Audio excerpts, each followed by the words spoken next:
जय हिंद। आज की क्लास में हम लोग संविधान के महत्वपूर्ण अनुच्छेद के बारे में जानेंगे। कोशिश करेंगे इसे आसान भाषा में समझने का।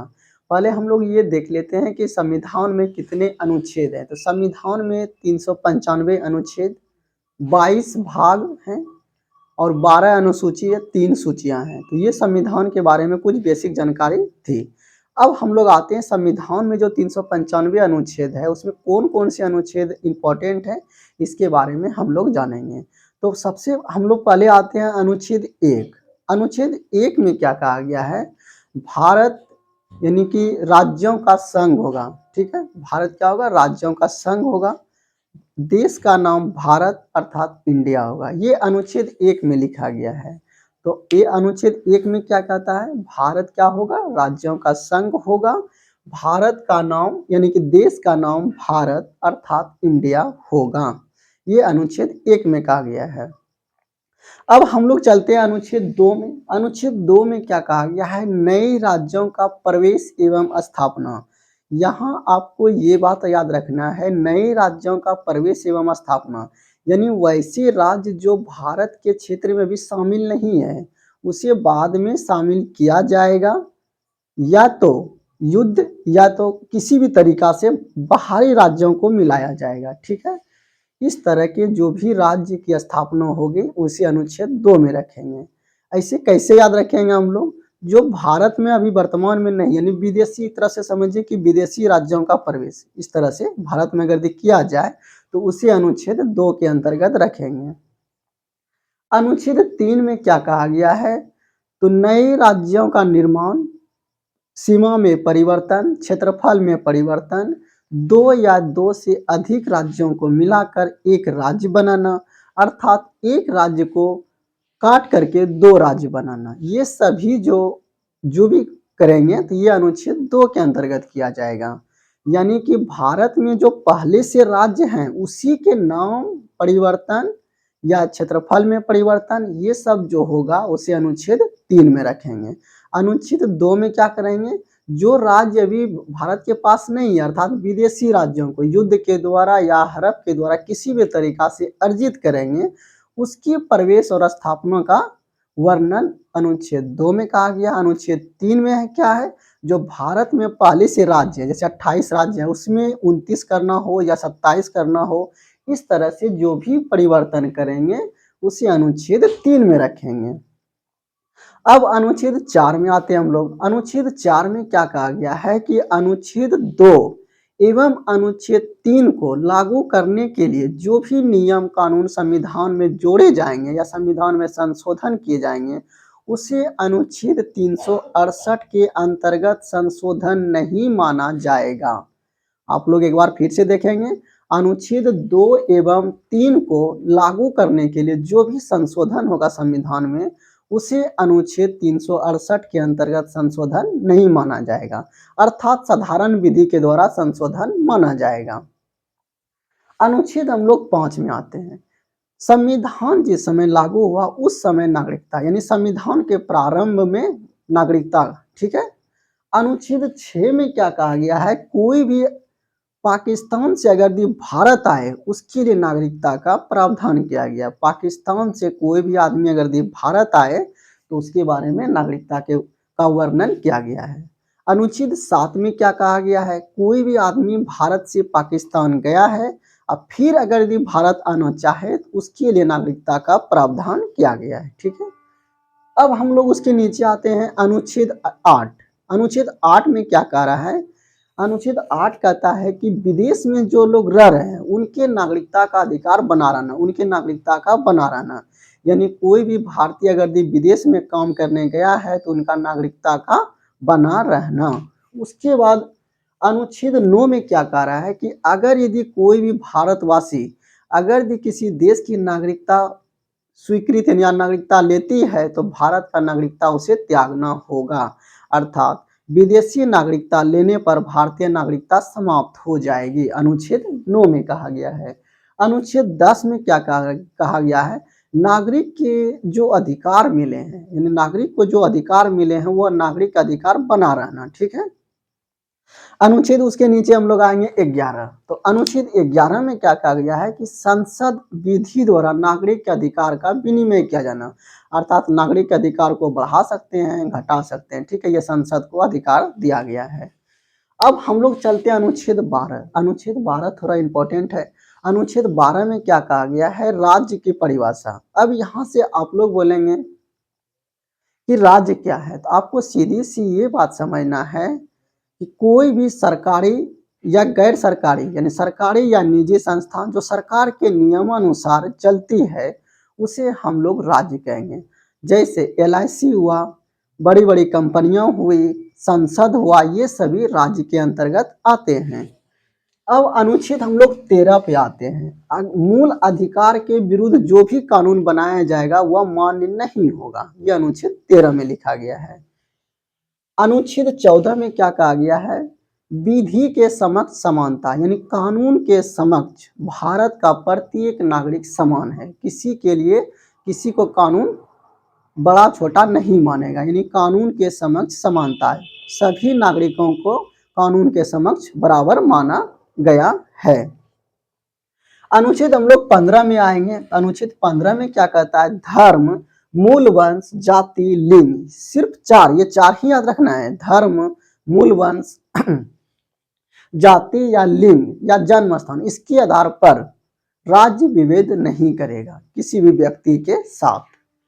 अनुच्छेद 16, अनुच्छेद 16 के संबंध में क्या कहता है, लोक नियोजन में समान अवसर। अब लोक नियोजन क्या है, इसको सीधी सी भाषा में यदि समझा जाए तो नौकरी में समान अवसर सभी नागरिकों को प्राप्त है, ठीक है।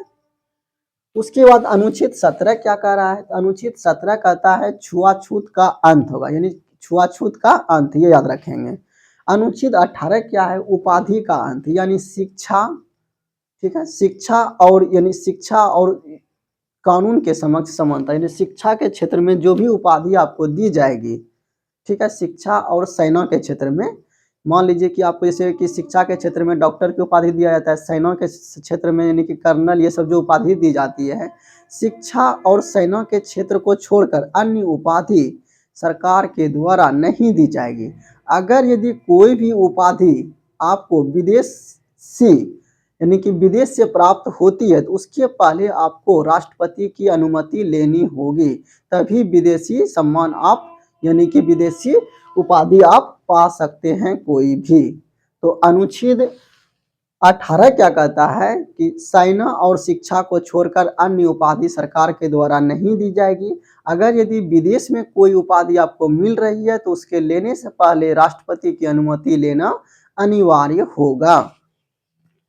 अनुच्छेद 19 में क्या कहा गया है, बोलने की स्वतंत्रता और प्रेस की स्वतंत्रता, ये अनुच्छेद 19(1) में कहा गया है, ठीक है।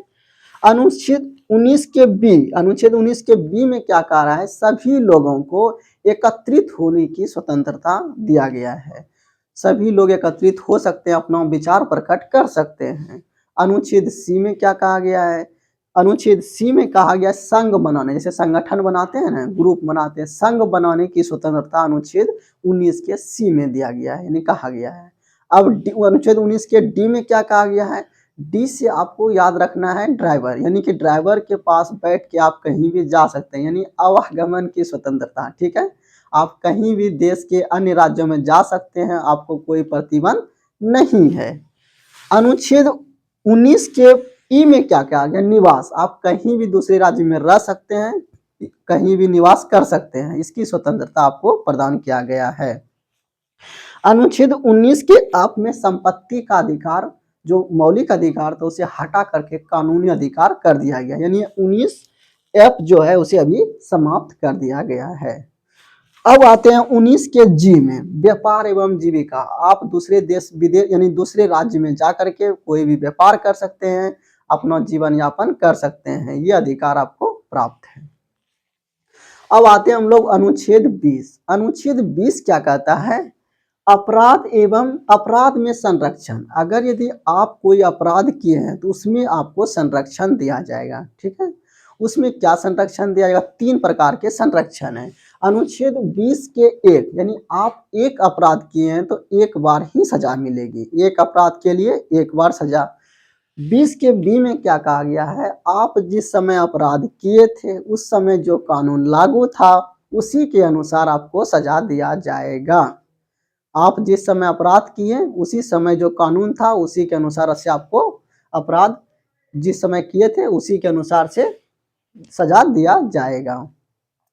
अब हम लोग आते हैं 19 के सी में।